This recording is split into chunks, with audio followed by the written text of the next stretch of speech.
The New York Islanders were in a must-win situation, and they responded. A big 6-1 win over the Tampa Bay Lightning. We'll have our key takeaways from the game, explain why the Islanders were so effective, and we'll preview Saturday's equally vital game against the Philadelphia Flyers. All that and a lot more on today's Locked On Islanders podcast. Your Locked On Islanders, your daily podcast on the New York Islanders. Part of the Locked On Podcast Network, your team every day.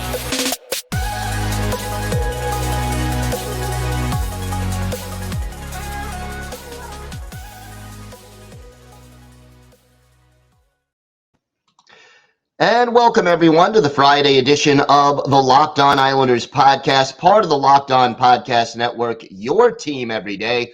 Want to thank everyone for being part of the Locked On Islanders family and for making Locked On Islanders your first listen every day.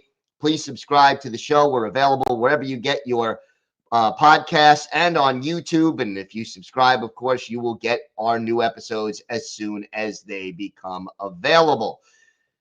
Wow. The New York Islanders backs up against the wall, a tight race between four teams for two playoff spots, and the Islanders facing their toughest opponent left on the schedule in the Tampa Bay Lightning, a team that had just beaten the Islanders and 5-0 the week before. Well, yeah, the Islanders managed to pull off a big win, and we'll get to all that. But first, if you've got something Islanders related on your mind, if you have a question, a comment, a topic you'd like us to discuss on a future episode, feel free to email us at lockedonislanders@gmail.com and, reach out with an email. You can also follow the show on Twitter at LockedOnIsles, and you can follow me, Gil Martin, on Twitter at Ice Wars, NYRVSNYI. We'll keep you up to date on all the latest Islanders news, notes, and happenings, and I am live tweeting during nearly every Islanders home and road game, so join me for instant insight and analysis, and it's great to interact and talk Islanders hockey with fellow Isles fans, game time or anytime. Well, this was just what the doctor ordered. Facing a team that had crushed the Islanders less than a week ago, 5-0, the Islanders come back with a 6-1 win over the Tampa Bay Lightning. And yeah, you could sit there and tell me, yeah, the Lightning were coming off a back-to-back, just played a really difficult game against the Rangers that was physical and tough the night before, and they had their backup goalie in, and they had a couple of players rested because they're really not in urgent mode right now. They're locked in to play the Maple Leafs. You could give me all of that. And yeah, all of those things that I just said are indeed true. But the more important thing for the New York Islanders was they knew they had to win this game. And they knew it was either you win this game or you're going to fall out of a playoff spot. And the team showed character and responded. And they didn't just respond by, winning 1-0 or 3-2.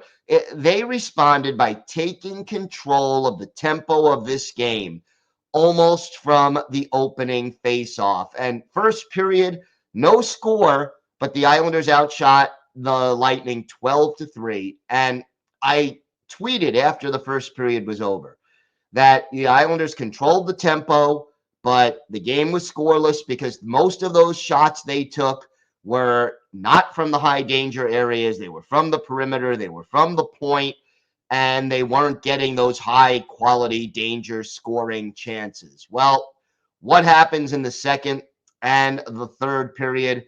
The Islanders went out and got those high danger area shots and explode for 4 goals in the second period on their way to that big 6-1 win.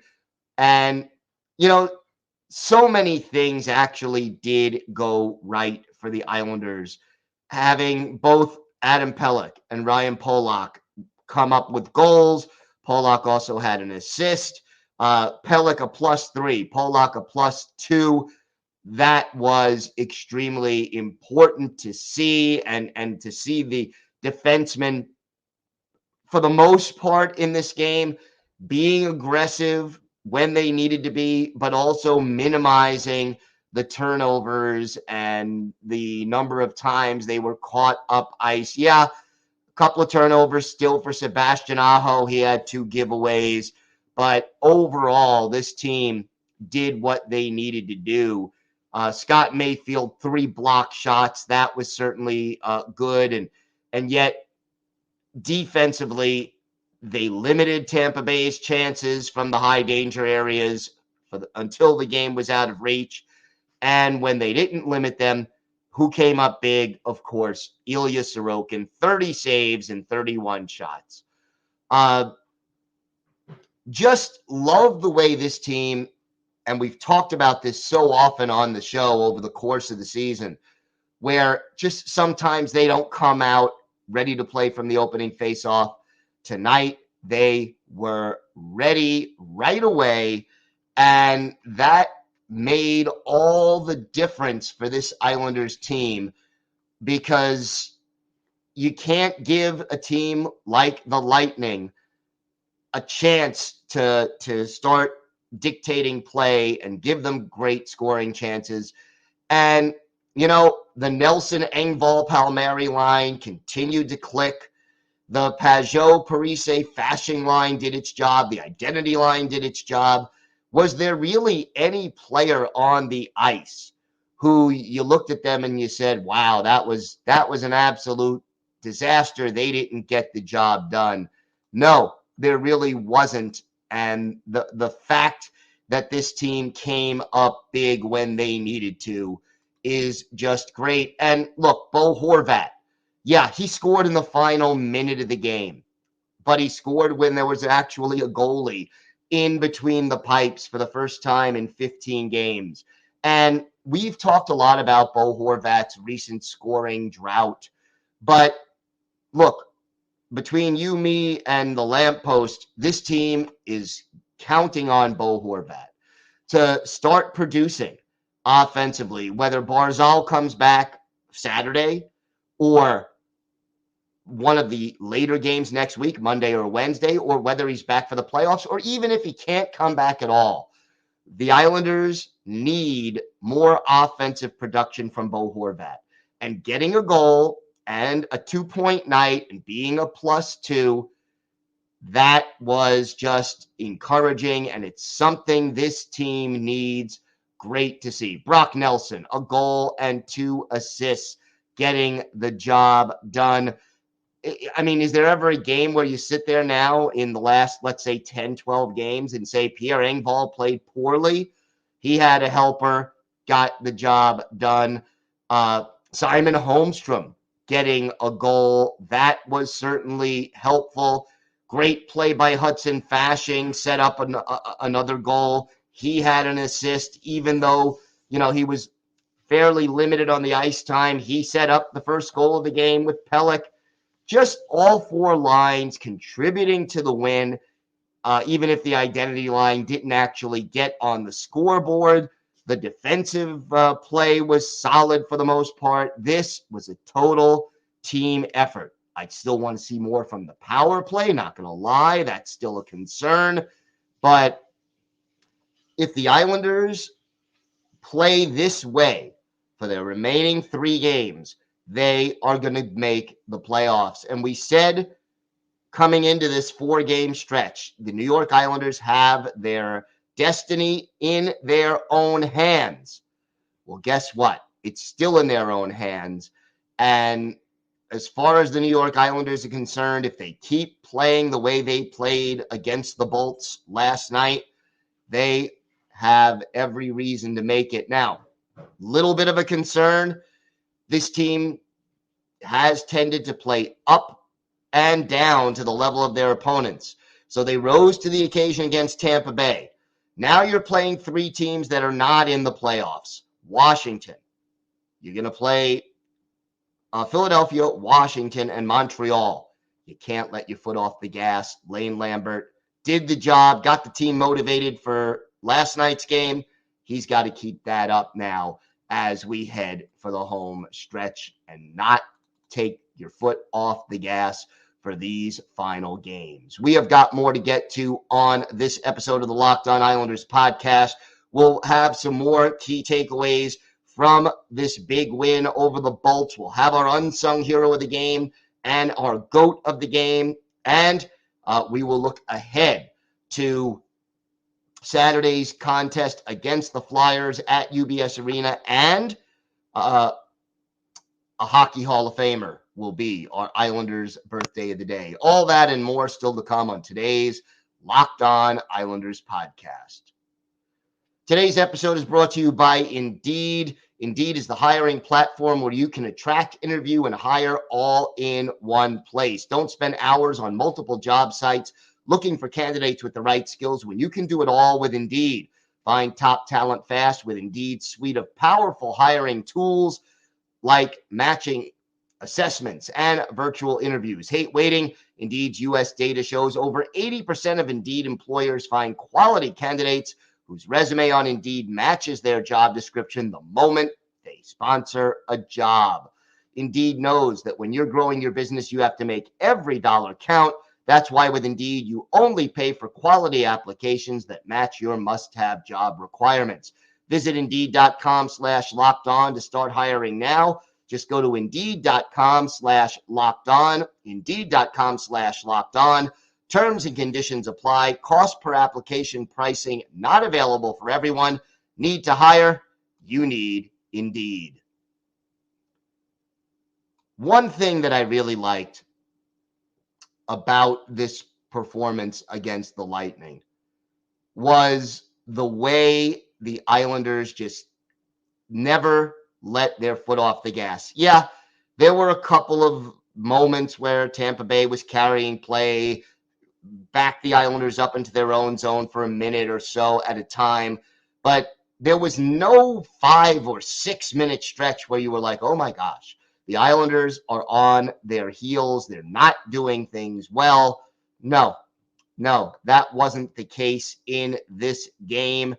And you really felt from the start of the game that the Islanders were doing what they do best, and it showed. It really, truly showed.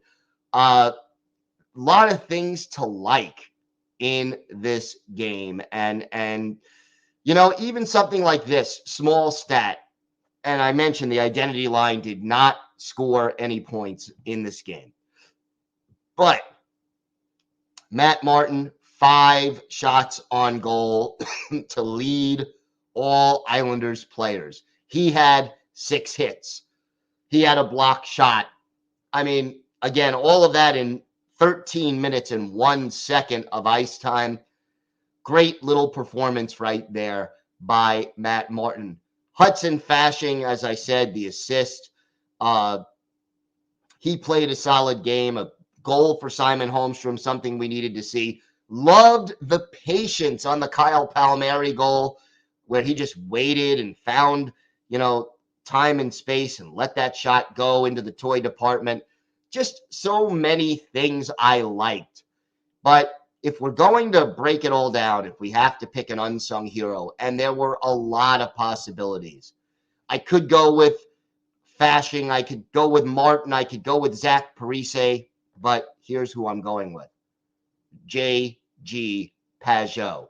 Second among Islander forwards in ice time with 17 minutes and 16 seconds. 3 shots on goal, 3 hits, a block shot, an assist, 16 faceoffs, 14 faceoff wins. Brock Nelson won 8 out of 13. Bo Horvat 9 out of 17. But winning 88% of your draws, that is, to me, the unsung hero of the game. Just doing the little things that don't always show up on the box score or in the 3 stars of the game, but really do contribute to the win. But, the fact that there were so many possibilities for the unsung hero in this game speaks volumes about how important it was. And then the GOAT of the game, tough one, not easy. I'm going with Sebastian Aho. he was either knocked down, fell down, or whatever, ended up coughing up the puck that led to the only Tampa Bay goal. He, you know, gave the puck away twice officially and had the least amount of ice time among Islander defensemen. Again, it's a soft go to the game, especially when you win 6-1. Kind of tough to find a player who was, the GOAT of the game. No surprises among the lineup, no changes. Alexander Romanov still not in the lineup. Josh Bailey, a healthy scratch. Barzal not out there. Johnston and Parker Wotherspoon. But again, still Romanov did not skate in practice before this game. Don't know if he'll be back in time for Saturday. And again, as far as Matthew Barzal is concerned, skating on his own, but not a full participant in practice yet. So hopefully the Islanders will be able to get him back sooner rather than later. But why was this such an important win? Well, a lot of reasons, quite honestly. But if you look at the scoreboard, I think that says it all, because every other team that the New York Islanders are battling for a playoff spot with won. And that, means this win was even more important. Florida crushing Ottawa 7-2. Pittsburgh winning one of their games against a tough opponent, one of the last tough opponents they have in the Minnesota Wild, 4-1 Penguins. And then the Buffalo Sabres, who are still, the longest of long shots out there on this wild card race, but they stayed alive with a 7-6 shootout win over over the Detroit Red Wings. So it's getting tight out there, and the Islanders will need to keep winning. Right now, Florida is the first wild card, 89 points. The Islanders also 89 points in 79 games. Pittsburgh right on their tail, 88 points in 79 games. The Islanders have the tiebreaker against Pittsburgh right now. Florida has the tiebreaker over the Islanders, but obviously that is all subject to change.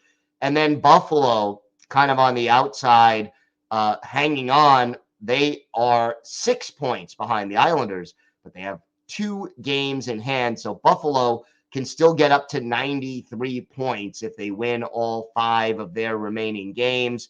Islanders and Florida have 89. So Buffalo still very much alive. And for the New York Islanders, those are it. That's it. 4 teams. Everyone else eliminated now in the Eastern Conference. So it's either Buffalo, Pittsburgh, the Islanders, or Florida. And it's all going to go down to the wire. And we will keep you updated throughout on Twitter, and also obviously through the podcast throughout this important holiday weekend of hockey action. All these teams will be playing on Saturday, and we'll keep you up to date on Twitter. We have got more to get to on today's show. We will talk about Saturday's critical game now against the Philadelphia Flyers, plus a Hall of Famer. Is our Islanders' birthday of the day, a player who won 4 Stanley Cups with the New York Islanders and was even briefly the team's captain. We've got all that and a whole lot more still coming up on this episode of the Locked On Islanders podcast. Today's episode is brought to you by FanDuel. The NBA playoffs are almost here, and now is the perfect time to download FanDuel, America's #1 sports book, because new customers get a no-sweat first bet up to $1,000. That's bonus bets back if your first bet doesn't win.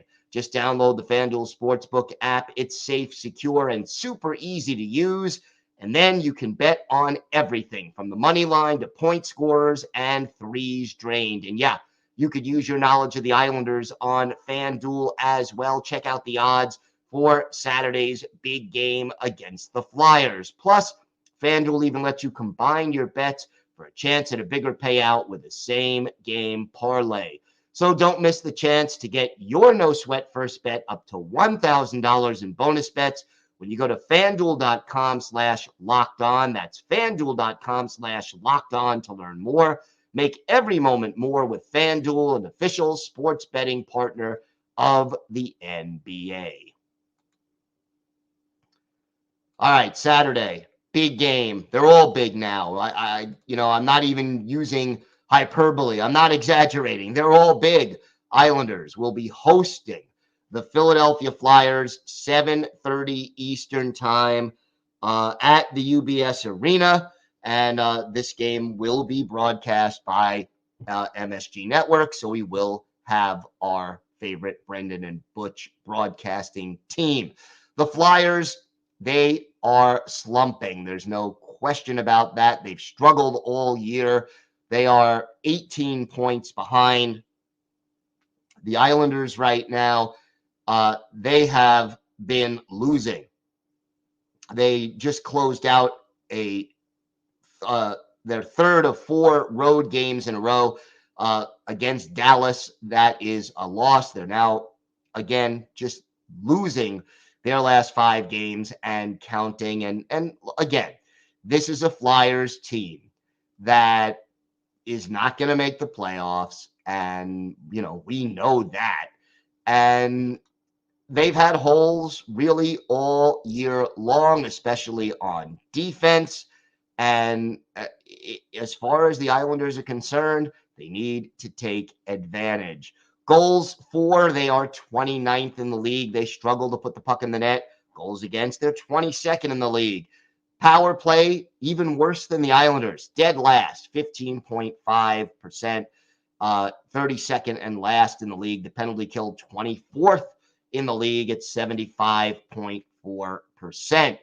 Carter Hart remains their number 1 goalie, and we'll see whether or not he is in the lineup. It could be Carter Hart. Felix Sandstrom is presently the backup goalie. Travis Konecny right now, 29 goals, going for 30. He leads the team with 56 points. Kevin Hayes with 53 points. So again, this is what we're looking at when you're talking about the Philadelphia Flyers. Just a team that is struggling, looking for balance. But you know what? When John Tortorella is your coach, you're not going to be quitters all that often. And as far as the New York Islanders are concerned, this is the final meeting, obviously, 4th and final meeting. And the Flyers, they won one of the first 3, beating the Islanders in Philadelphia back on November 29th. Islanders won the other games 5-2 and 2-1. So Islanders hoping to win the season series here. And we look at the line combinations. Morgan Frost centers Travis Konecny and Owen Tippett on the top line. Noah Cates, Joel Farabee, and Wade Allison are the second line. From left to right on the third line, you have Scott Lawton, Kevin Hayes, and James Van Riemsdyk. And the fourth line is Tanner Lazinski, Nicholas Delorier, and Brendan Lemieux. On defense, Ivan Provorov and Cam York are the top pairing. Travis Sanheim and Rasmus Ristolainen are the second pairing. Nick Seeler and Ronnie Attard, the third pairing.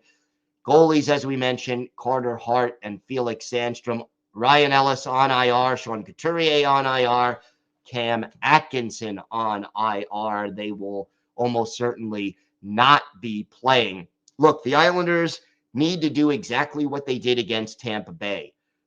Take care of defense first. Be smart with the puck. Do not cough the puck up. Get the puck out of your own zone cleanly and forecheck like the devil, which is one of the reasons they were so effective against the Lightning last night. The forecheck worked to a T, and that's why the identity line, even though they didn't put any of them got either a goal or an assist, contributed to the win because they did help set that tone. And the Islanders need to find a way to get it done against the Flyers. When you're facing an inferior opponent, do not play down to that opponent. Dictate to that opponent because you're the better hockey team, and hopefully the Islanders can do just that. Time now for our Islanders birthday of the day. And today would have been the 69th birthday of former Islanders left wing Clark Gillies, the Moose Jaw, Saskatchewan native. And he famously used to say, when he was asked, where is Moose Jaw? He said it was 6 feet from the Moose's behind. But that was just the sense of humor of Clark Gillies, who passed away last January and left us too soon at the age of 67. Islanders drafted him in the first round back in 1974, 4th overall, had 25 goals in his rookie season, and had 30 goal seasons 6 times with the Islanders, including 4 in a row from 1975-76 to 78-79. Was the Islanders captain after Ed Westfall stepped down in 77-78, but never really felt comfortable with the C on his chest and gave it to Dennis Potvin. 958 career games for Clark Gillies, 319 goals, 697 points, 1,023 penalty minutes.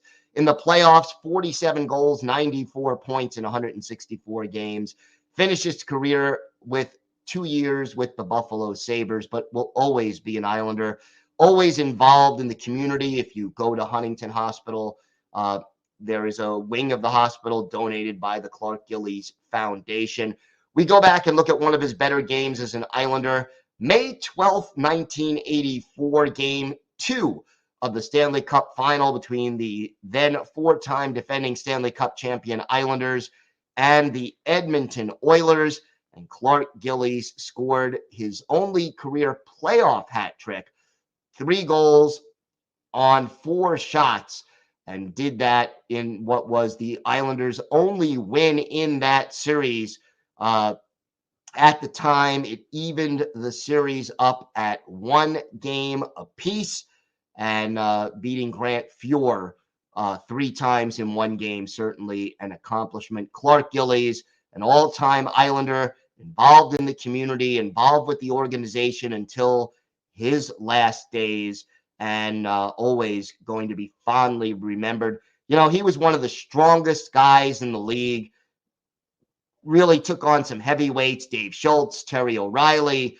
No one wanted to fight Clark Gillies, but Clark Gillies was a reluctant fighter and realistically only did it when he had to. Just a deserving Hockey Hall of Famer, and he is missed. So happy birthday in heaven to Clark Gillies. Want to thank everyone for making Locked On Islanders your first listen today. Now make your second listen Game to Game NHL. Every moment, every top performance, every result. Locked On Game to Game covers every contest from across the NHL with local analysis that only Locked On can deliver. Follow Game to Game on Locked On NHL, available on the Odyssey app, YouTube, and wherever you get your podcasts. I want to wish everybody celebrating a very happy Easter this weekend, happy Passover, happy Ramadan.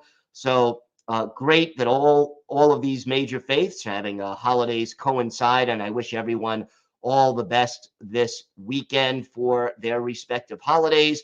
We will be live tweeting during Saturday's game, and hopefully the Islanders will come away with another win. We'll be back Monday with our key takeaways from that game and a preview of the big game against the Capitals Monday night. So make sure you join us for that.